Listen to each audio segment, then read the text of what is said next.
Magandang araw, Grade 10 Einstein. Hayaan niyong ipakilala ko ang aking sarili. Ako si Rian Andriola mula sa Ash 11, Lee Filimon, ngunit maaari niyo akong tawagin Kuya Rian. Ngayong araw, ay hahayaan ko muna kayong magpahinga sa mga mabibigat na gawain.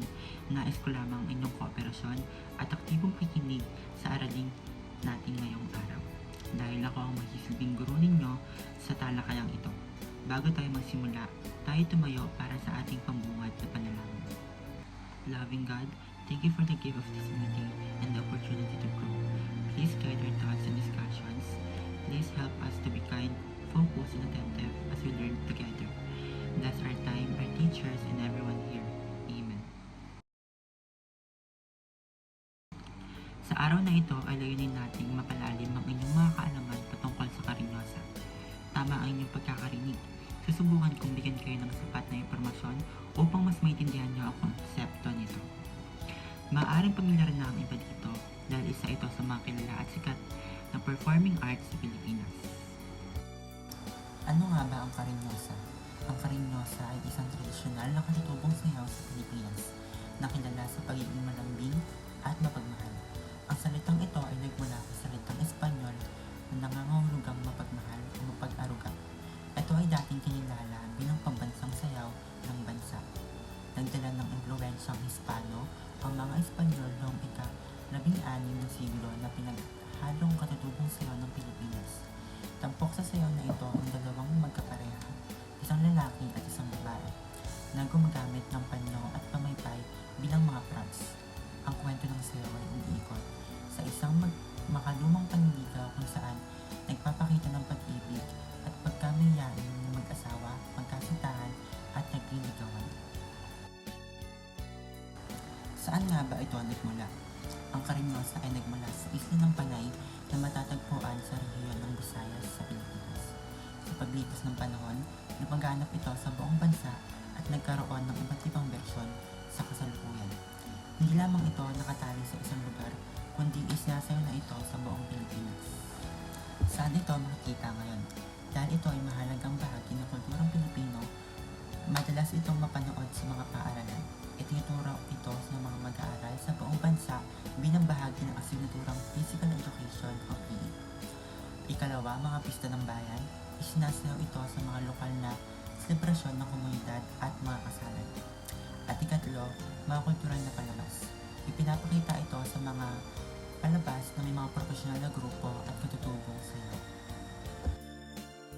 Ang mga mananayaw ng Karinyosa ay karaniwang nagsusuot ng mga tradisyonal na kasuotang Espanyol-Pilipino na nagpapakita ng formalidad at kagandahan noong panahon ng kolonyalismo. Narito ang mga tradisyonal na kasuotan para sa magkapareha. Para sa mga babae, kamisa, isang manipis na blusa na may malalapad na manggas, madalas gawa sa hibla ng pinya. Saya, isang mahaba at makulay na palda na abot takong. Panuelo, isang panyolitong hugis at sulok na isinasampay sa balikat. Patadyong, sa bersyon naman ng Visayas, lalo na sa Panay.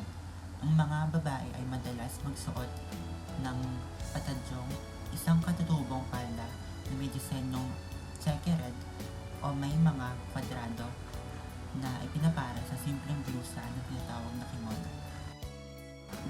Para naman sa mga lalaki, Barong Tagalog, ang pambansang kasuotan ng mga kalalakihan na gawa sa pino at manipis na tela tulad ng pinya o juicy na may mga borda, pantalong itim o madilim, ipinapara sa barong sa formal na pantalon. Kamisa de chino, sa ilang mas simpleng bersyon o kapag patadyong ang kasuot ng mga babae, ang lalaki ay nagsusot ng kamisa de chino, isang malambot na kamisang may mahabang manggas at walang kulya. Hindi kumpleto ang kasuotan kung wala ang dalawang pangunahing props na ginagamit sa laro ng panliligaw. Una, pamaypay. Hawak ng babae upang itago ang kanyang mukha kapag nahihiya. Ikalawa, panyo. Hawak ng lalaki ng magkapareha upang magsilbing tulay sa kanilang tagu-taguan at paghahatid ng mensahe ng pag-ibig.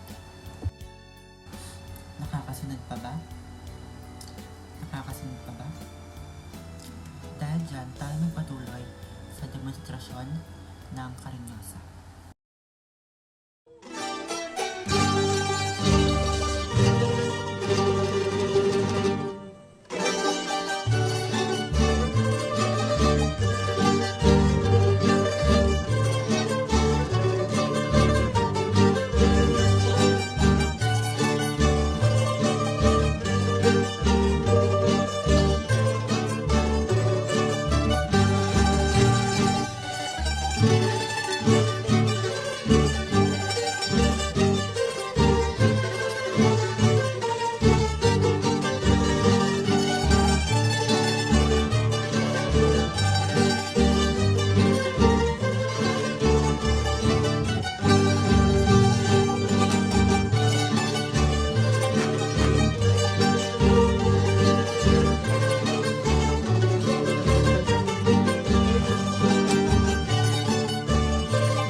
Alam niyo ba na ang pamaypay ay may secret code noong panahon ng mga Espanyol?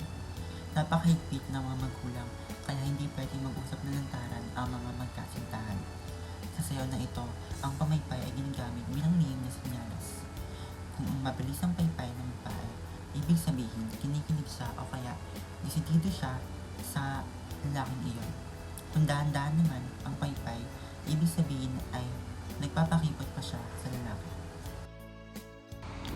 Upang malaman natin kung meron ba kayong natutunan sa araling ito, ay may hinanda akong 5 katanungan na inyong sasagutin. Meron lamang kayong 10 segundo upang sagutin ang bawat katanungan. Unang tanong, saan nagmula ang Karinyosa? A. Bicol, B. Cavite, C. Isla ng Panay o Visayas.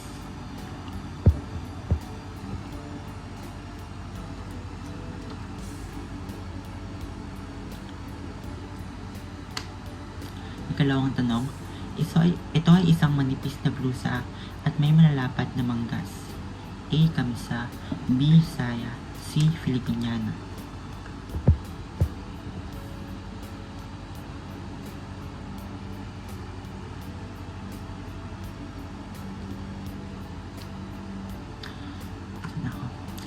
Ikatlo, ito ay ang pambansang kasuotan ng mga lalaki. A. Kangan, B. Sando, C. Barong Tagalog.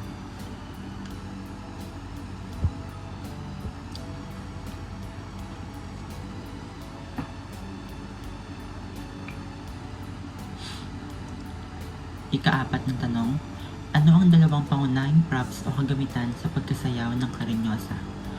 A. Pamaypay at kawayan, B. Pamaypay at panyo, C. Banga at kandila.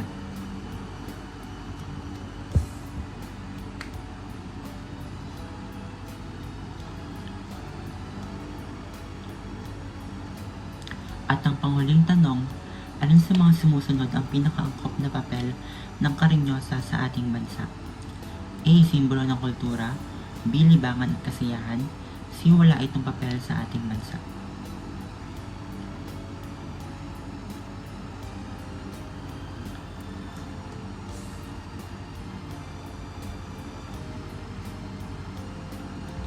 Ayan, sana may naiintindihan at may nalaman kayo sa araling aking inihanda.